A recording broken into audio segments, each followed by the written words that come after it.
Welcome to the Wild Hope Rising podcast. I'm your host, Sunny Cain, and I'm so glad you're here. I want to help you be wildly you. And believe it or not, you're already her. So I invite you to listen in. I'll help you move through the wilderness, no matter how you got here. So let's lean in, ignite your purpose, and discover what you're made of. Buckle up, my friend. It's time for Wild Hope. I'm so excited to spend some time with you today. We have been in a series called Hope Duds, and we've been having a little bit of fun with this, but really, in the midst of this wild hope rising, trying to reach women in wilderness seasons, we were aware that when we're in wilderness seasons, those difficult, challenging seasons of life, and some of them are more challenging than others, but we were aware that sometimes in those seasons, we start putting our hope in, different things. The past few weeks, we've been exploring self-help culture. If it's to be, it's up to me. We've kind of talked a little bit about that and how sometimes that can be the exploitation of our hope, the exploitation of our insecurities, the exploitation of our fears. And if you didn't get to hear that episode, I encourage you to go back. And then last week, we talked about the big opinions of others, the boo. And that is our performance efforts, trying to keep other people happy or impressed them. And so we've been talking about these hope duds. And here's the thing that I want you to know. If you have been having these awareness moments kind of bubble to your mind of like, oh my goodness, I completely do that. I put my hope in that. I try to find love from that. Any of those kind of aha moments, if those have been occurring, the good news is you're just so very human. Okay, we all do this. Our goal of this Hope Dead series is never to cause you to be like, oh my gosh, I can't believe I'm doing that. I'm so bad, right? That is a form of shame. And it doesn't ever serve us very well. What serves us is having this aha moment. Think of it like a light bulb. Like you go, wow, I did not realize that I've been putting my hope there. No wonder this isn't working. And then that would form a level of curiosity within you that says, if that's not working, maybe I could make a shift here. Maybe I could choose another perspective here. And maybe there's another way to actually access what I am desiring here, why I've put my hope here. And so that is our goal whenever we are trying to bring you to an aha moment. And speaking of aha moments, I had a lot of different ideas of where I wanted to take today's conversation. Because when I think of hope duds, there are so many. And as you begin to recognize these in your own life, I think you're going to start having your own aha moments, whether we discuss them together or not. Some of the aha moments that I have been having is I have had seasons where I have put hope in my physical body and my ability to perform with it, right? There's some of this that is connected to that self-help culture we talked about a few weeks ago, as well as the boo, the big opinions of others. But I had this, if I could just look good or feel good in my body, if I could just be skinny, fit those favorite jeans of mine. It's all about the fashion for me. But I put my hope in my physical body. There's other times where I have put my hope in the dud of my ability to control the circumstances and the situations in my life. And we all know, anytime you think you're in control, you discover you're not, right? Weird is not in control. But I can see where I have placed my hope in that before. I've tried to place my hope in relationships, in how that relationship would look or feel on the inside. I've tried to put my hope in earthly possessions and my ability to accumulate. There are so many things that you and I could discuss today that would be, a great conversation, and we could follow that path and discover new ways of thinking to help place our hope in the wild hope that God provides us. And so all of that to say, I want to take our conversation in a direction that I really did not intend to. And I kept trying to avoid this because it is an area where I am still actively working in my own life, and so it feels very tender in my story. And every time I tried to bring a different idea to prepare for you ladies, I couldn't avoid what kept bubbling up in my heart. So, at the one chance that this translates to a woman who is listening, and if this is your first time listening to the Wild Hope Arising podcast, I just want to thank you for being here. I thank you for investing your time. And my prayer is that here at the conversations that we have, you have this ability to feel like you are coming to a table where you do not have to have it all together, but you are championed forward in your life. Because you've been at those tables, haven't you, where everybody sits and we just moan and whine and complain.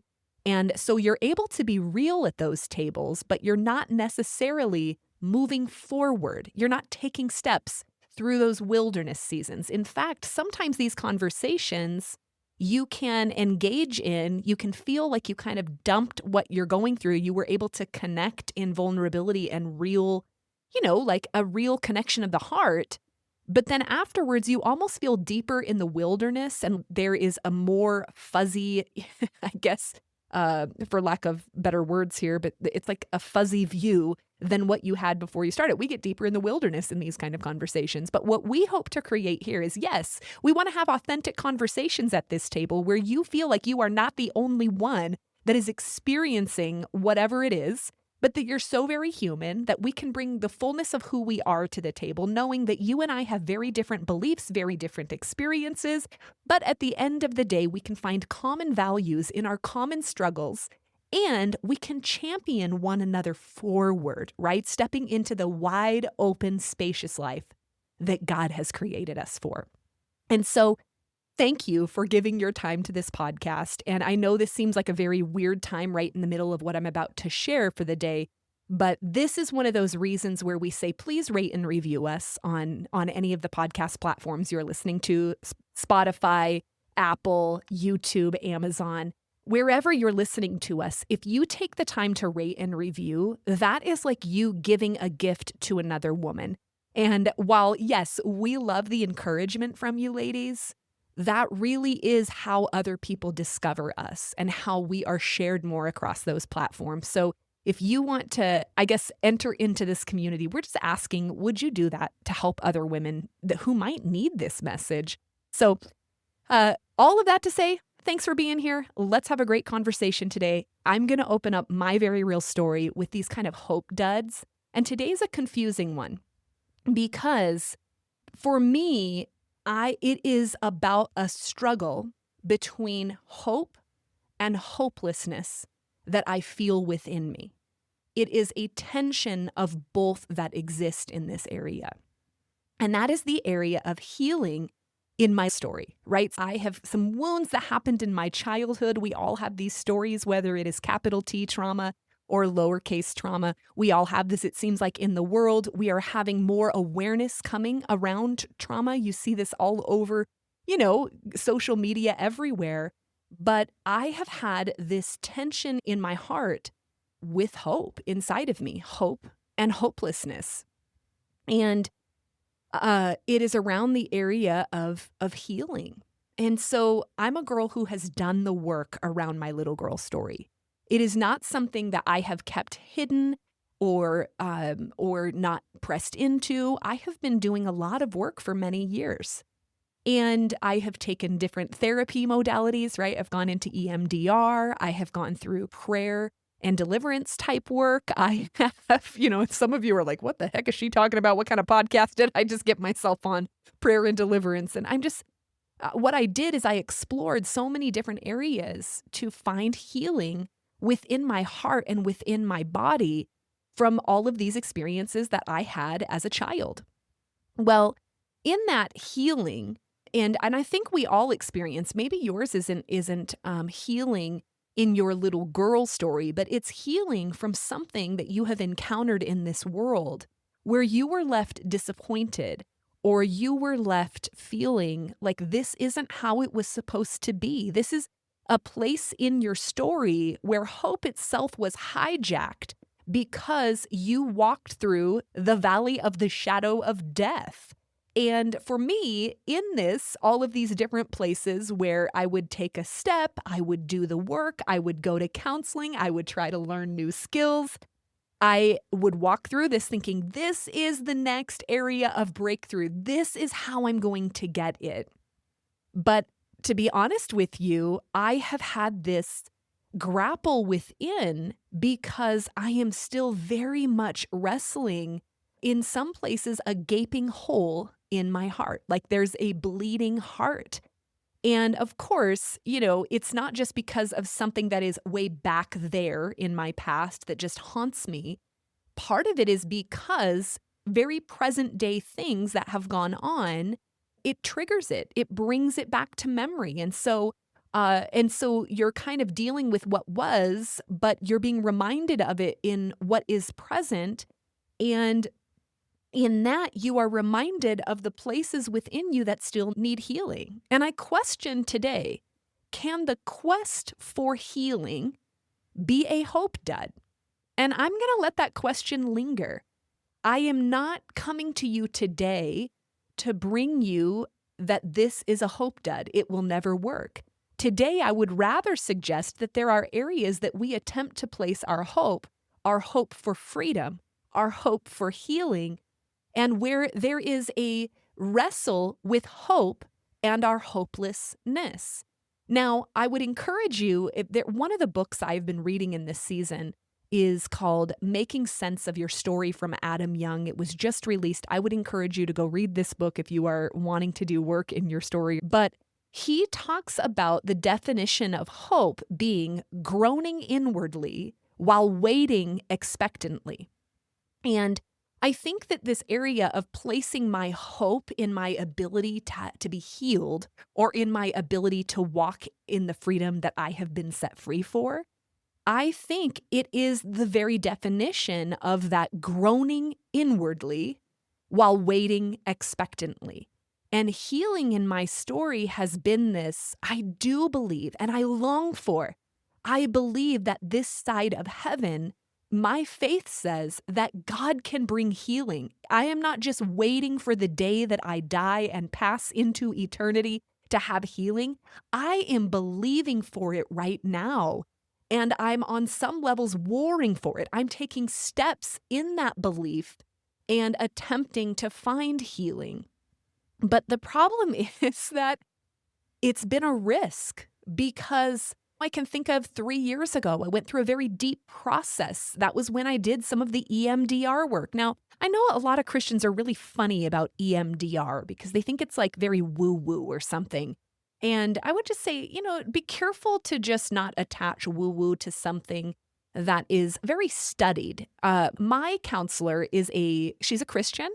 And so she brings my faith into those EMDR sessions, which is like stimulating your brain, the logic side and that emotional side. It's stimulating both of them at the same time to kind of release through the sharing of your past story to kind of have an ability to, the way she describes it is basically if you process in counseling only logically, and I did that for a lot of years. If you process only logically, then you can't figure out why through talk therapy you haven't actually experienced healing.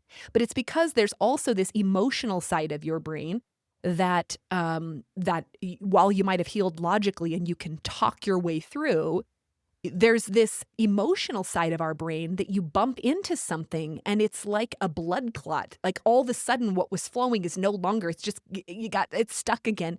And your body begins to tell you that there is a lack of healing, that you still need some help. So EMDR is supposed to kind of bring these two things together and help bring freedom. So let's not get weird. Don't think I'm a woo-woo girl. I'm just a girl who has been playing with the tension of the hope and the hopelessness I have in me. I am a girl who has been contending for healing in my story, and so that I can be the kind of woman that breaks generational curses in my family so that my children don't have to fight the battles that I'm fighting. And I'm going to say to you that sounds on the surface very, inspiring. And yes, that's what I want to be. But I'm going to tell you on the inside, it very much feels like death sometimes. And I'm in the place of groaning inwardly and waiting expectantly. And I recently was texting with a friend of mine, and she said, "What is the healing that you are hoping for?" And I said, "I think that it is learning to walk in the freedom that I have been set free for." And she said, "What would that look like? Like, how would you know you had freedom?" And this made me do some deep work, ladies, in the midst of this whole thing, because I started asking myself, what is freedom? And not attaching that freedom or that hope to an external view of that, but in true freedom, what would that look like? And for me, it kind of looked like some feelings that I have inside of my body, right? Just in my chest, where I carry this anxiety and this heaviness sometimes, where I will logically look at the circumstance and have no idea why internally I'm having a wrestle and something's going on. I want freedom in this area.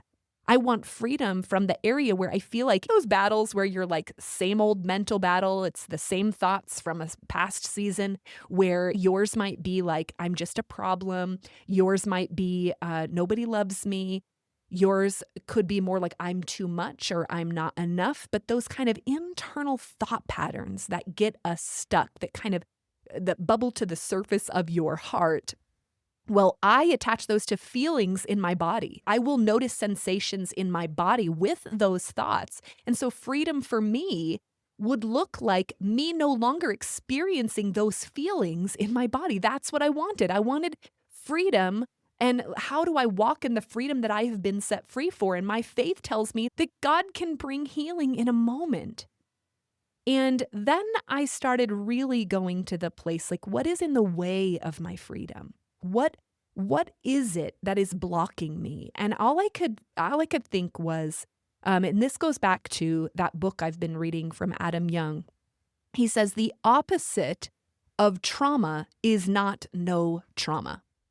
And I think that I have been putting my hope in healing to look like, when I do A, B, C, and D, I will have healing, and therefore I will no longer feel A, B, C, D. There will be no more trauma. And when I really broke that down and started, having those conversations with friends, I started wondering if more of the freedom that I have been set free for, if more of the healing that I could access would look different than maybe what I have been pursuing. And maybe, just maybe, there has been evidence of healing where I can't see it. And even though I have been pursuing it for many years, maybe I can't see it because I have the wrong definition attached. And ladies, I think this is a really important conversation, because we as women, as human beings, actually, we so often look to our emotions and our perceptions as the indicators that we have or do not have something that we are desiring. Now, please do not hear me say, I think there is a very warped view, and especially in Christianity, of the role of emotion, the role of our feelings. For a lot of years, we would hear things like, the heart is deceitful above all else. And we would learn, like, do not be led by your feelings. And so there would be a lot of this messaging within the church without us meaning to, right? I'm not bashing on the church. I'm just saying I'm putting myself in this, where we viewed emotion and feeling as something that we needed to tame, something that we needed to ignore, to press down. And we needed to walk forward with logic only. But the problem is, God actually designed emotion. We see emotion. Look at the book of Psalms. The emotions are all over the place. It's what allows us to experience the fullness of our humanity. Emotions, in and of themselves, are actually indicators in our hearts of what is going on. They are indicators of what we are feeling longing in, of joy. Imagine, we don't want to walk around like robots, right? I mean, when we attempt to push all feeling out of our lives, what we are doing is we are going to operate like robots then. So you take away the highs and the lows, then you have a dull, feelingless life. That's not actually what you're looking for, but perhaps you have wrapped up the idea, you have put your hope that healing would look like no longer feeling. I know that that has been me on so many levels. And if you're spiritualizing your feelings and to talk yourself out of emotion rather than I had to text with Tammy last night. She's in the midst of moving this vision forward with us. And I was texting with her last night, telling her about how my heart was raw because in the area where I have been attempting to have growth in my life on this continued quest for healing, I had very raw emotion coming up because of a circumstance that popped up in my life. And so as I brought to Tammy, hey, this is going on and I would just love some prayer because I'm recognizing and see right there, that was evidence of healing in my life. Because the fact that I let somebody in to know, hey, I'm in need of prayer. I am in need of having somebody know what I'm carrying tonight. Now, old version of me has been through the silence in healing where I would have something surface to the heart and I could just pray it away, numb those feelings away and get myself together so that I didn't, spill on anybody. And then I moved to this other end of this pendulum where I was like, that's not working. Silence isn't working. So the other thing was more like trauma dumping, where you might get a text from me that was like 52 pages long about all of my emotions and how scary they were because I was afraid of sitting in them. Now I feel like I'm kind of right in the middle and I reach out and say, hey, I have the situation going on in my life. This is what is going on. I'm not giving all the details. As a result, I'm experiencing some emotions. I could use some prayer tonight around this area.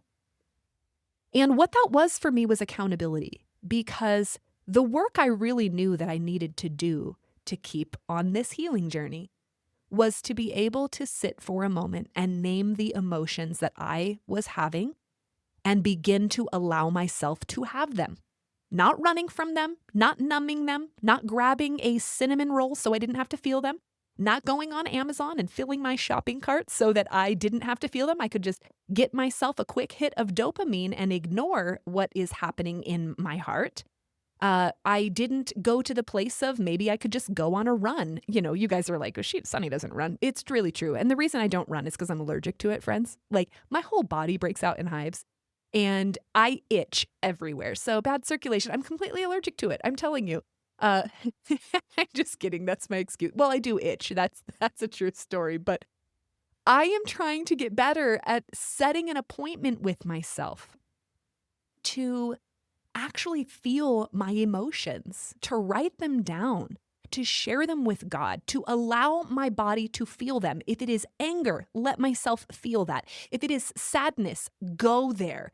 If it is frustration or joy, allow myself to go there, because I think the dud here that we're uncovering is that belief that healing will look like having no feelings, right? And that's why we reach for all of those other things.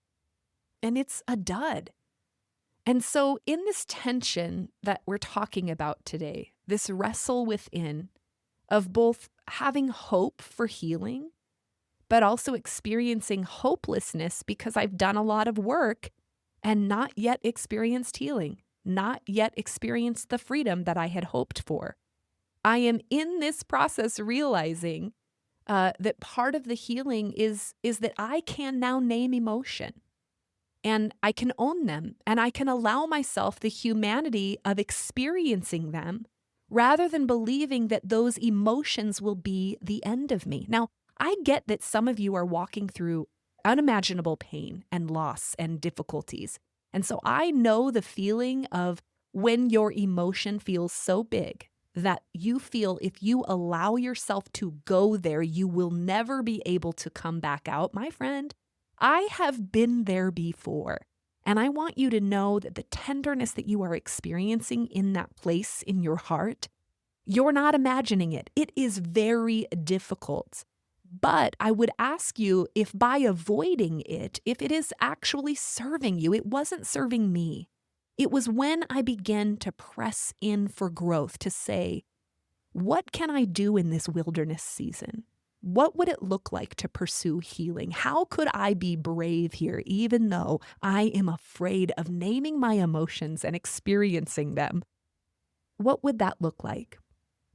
And I began to reach out and I go to counseling, right? We do not heal alone in our heads, in our minds. We do not heal by running away from our feelings. We do not heal by pretending none of it ever happened. None of that works. Yet, here I am, and I feel a little funny. This is the tension that I'm talking about because here is what I am experiencing the most. Recently, I had a conversation with a friend. We went out for dinner, and both of us are doing some really hard work in our stories. And this is a woman who she is very new to pressing into counseling, very new to allowing God to really help her to explore the way she thinks, the way she copes, the way that she has avoided her feelings, the way she has pressed into image, and all of the things that I can so relate to. Like she was preaching to the choir that day. But as we were talking about this, we were giggling and saying, is healing even worth it? Like, this is crazy. It is harder. It is way harder to explore this stuff. Is this actually worth it? It doesn't feel like hope at all. We started saying, I'm too old for this. I am way too old. I have probably less days before me than I have behind me. And why would I spend my time right now digging in to try to find healing? Can't I just move forward? Can't I just move on? And we both, as we laughed through that, we were saying, is healing worth it? And while there is part of this, that our pursuit of healing can sometimes feel like a dud, a hope dud, I still am the chick who says the pursuit of healing is worth it. That means that we have to be women who are willing to grapple with both the feelings of hope and hopelessness, allowing them to coexist in our lives. And we can be women who say, will I embrace a new form of healing, a new view of what healing could be? For me, that was, remember I said, the opposite of trauma is not no trauma. The opposite of the pain or the need for healing is not that I will no longer feel badly about the things that happened in my life. I mean, maybe the dud is not about the pursuit of healing. Maybe the dud is in how we are viewing healing. And I don't know how you are viewing it. I only know what I have attempted. And I'm telling you, some of my views of healing are no longer working. And so some of the ways that God has been calling me to grow in this area, in my view of healing, has been that around the idea of the freedom that I have been set free for. And part of that has been me learning to advocate for myself. I used to just pray that God would be my defender, and I would pray that he would protect me, that he would say no for me in places where I was experiencing harm. And maybe the freedom that I have been set free for is in me naming my own harm and saying no, and setting boundaries in areas rather than hoping God will rescue me. Maybe healing looks like me rising in the power and authority that I have been given as a daughter of the King, as a daughter who has walked through the healing places inside of my heart. Maybe rising, picking up my mat and walking. Maybe that looks like saying, hey, this is an area where there has been continued harm in my life, and I no longer need to subject myself to this. So healing and freedom may look like me saying, what do I do in my life so that this can no longer enter into my space? And I'm working through that, but that's one of the places. And then the other has been for me around the idea of growth. I always imagined growth being really exciting, right? Doing new things, reaching new horizons, going for that thing, Growth is like, yeah, I totally want to grow. Let's take the class. Let's do the thing. And The truth is that growth feels like death. It really feels like death, at least in my story.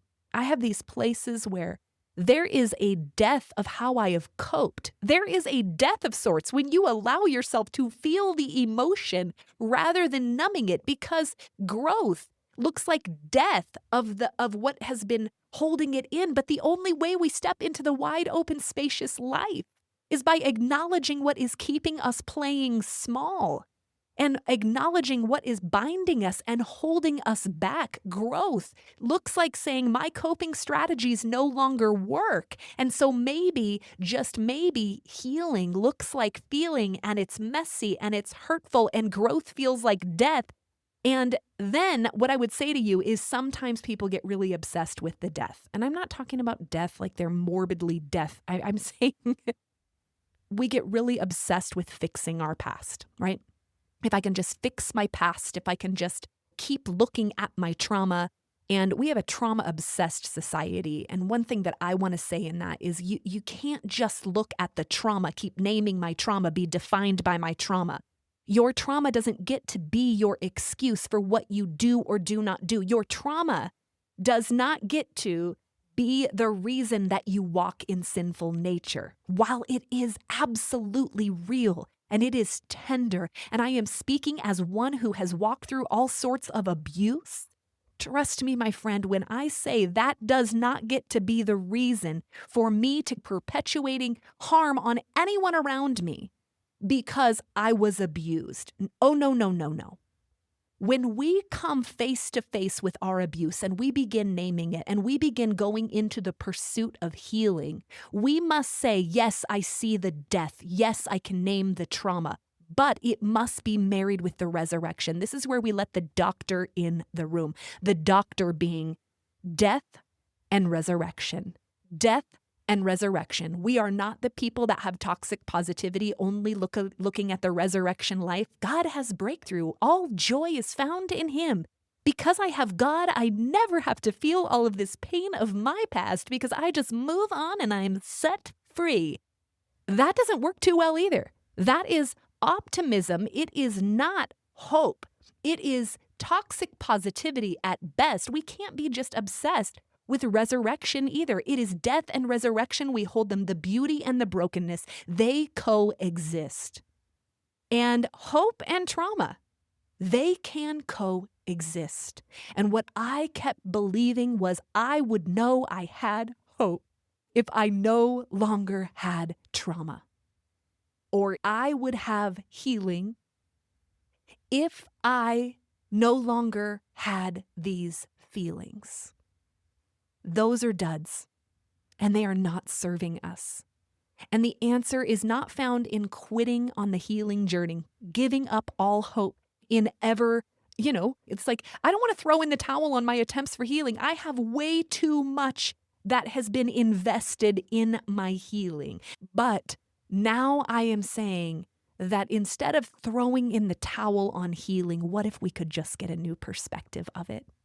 What if we could see healing as the space with which we could encounter God, find friendship with God, where we could experience what He meant when He said that He was Emmanuel, God with us? What if this is the space, this process of healing is the place where you get to actually discover what you're made of? What came against you did not define you and did not take you out. It speaks to the hope and the beauty of what God has created inside of you. What if you could discover what you're made of, and in that discovery you began to recognize that it wasn't all of the things that you have allowed shame to convince you of, other people who harmed you to convince you of. Instead, you allowed healing to be a place of encounter where you allow the voice of the one who created you to be the one that speaks loudest, and He begins to call you by name, not you hustling for a name, but walking in the name that God has placed upon your life. What if healing began to help you discover that? And what if it has nothing to do with no longer feeling? Maybe those feelings are catalysts, so to speak. Catalysts to walk into the presence of God, stepping into the wide open, spacious life with Him. Friend, I feel a little weird, kind of like I'm ending this with it didn't tie up in a pretty red bow today. And that's because I want you to know in my life, this hasn't tied up in a pretty red bow either. I am contending. I am practicing. This is what Tammy and I talked about on the episode a few weeks ago, the haunting songs of freedom. What if the new song that God is singing over your life allows you to have a new perspective of whatever it is that you have been placing the hope in for your next breakthrough? Whether that has been your ability to manage your way through, pretending everything's fine, or whether that is in you pursuing healing that is viewed from a wrong perspective. What if the song of freedom invites you into holding both death and resurrection in your hands at the same time, knowing God went before you in this? And in him, there is always possibility for healing. So though we groan inwardly, we know that we serve a God who groans alongside us. It says that the Holy Spirit groans on our behalf in those moments where, it's like there's no words for what he watches you experience, but he groans on your behalf with no words right alongside you. Some of you might need to know in this moment that those seasons that you experience silence, that actually silence you might have viewed as God ignoring you, of you needing to do something different because he must be mad at me. And then you dig and you try to figure out what you need to confess and what you did wrong. That's not a helpful view of God. What if the silence is him recognizing that what you are walking through, there's just no words.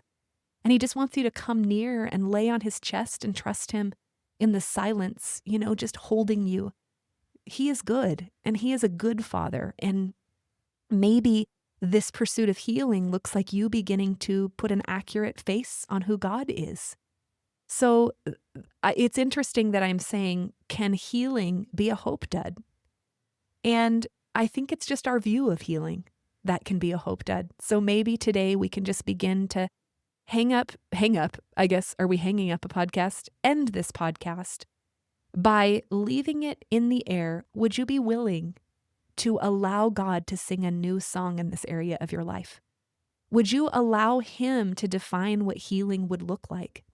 Would you let him into the places in your life that you have been afraid to let people into? Would you allow him to help you discover what he wants you to know about this pathway to healing?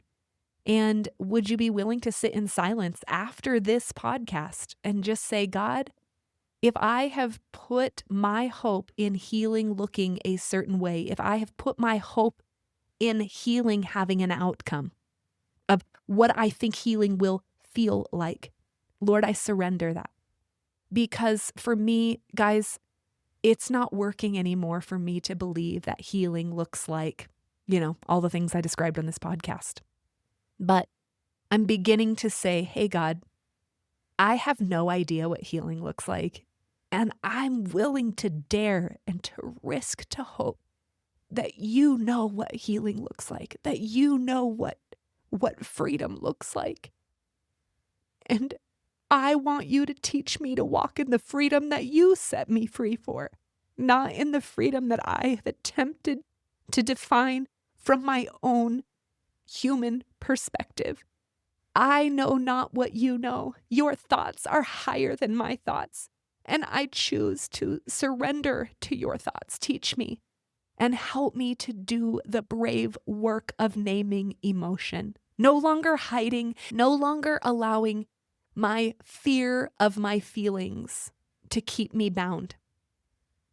But Lord Jesus, would you help me to learn to walk through the healing waters with my healer? Lord, I trust you. With that, ladies, I want to encourage you, if today struck a nerve with you, today's one of those days where we sat together and it's hard for me that I'm looking at a screen and today's conversation was so much different than what we normally do. I guess it was real talk. If this struck a nerve with you, would you reach out to me? Let me know what's stirring in your mind and heart. And let's be chicks who sing new songs of freedom in a world that desperately needs it. Thanks for listening. I'll talk to you soon. My prayer is freedom will become your story and redemption your song. Now it's time to take hope-filled action. And if today's episode spoke to you, please don't keep it to yourself. Like, subscribe, and share, and help us grow this community. Thanks for listening to Wild Hope Rising. Until next time, keep stepping boldly into the spacious life you were created for.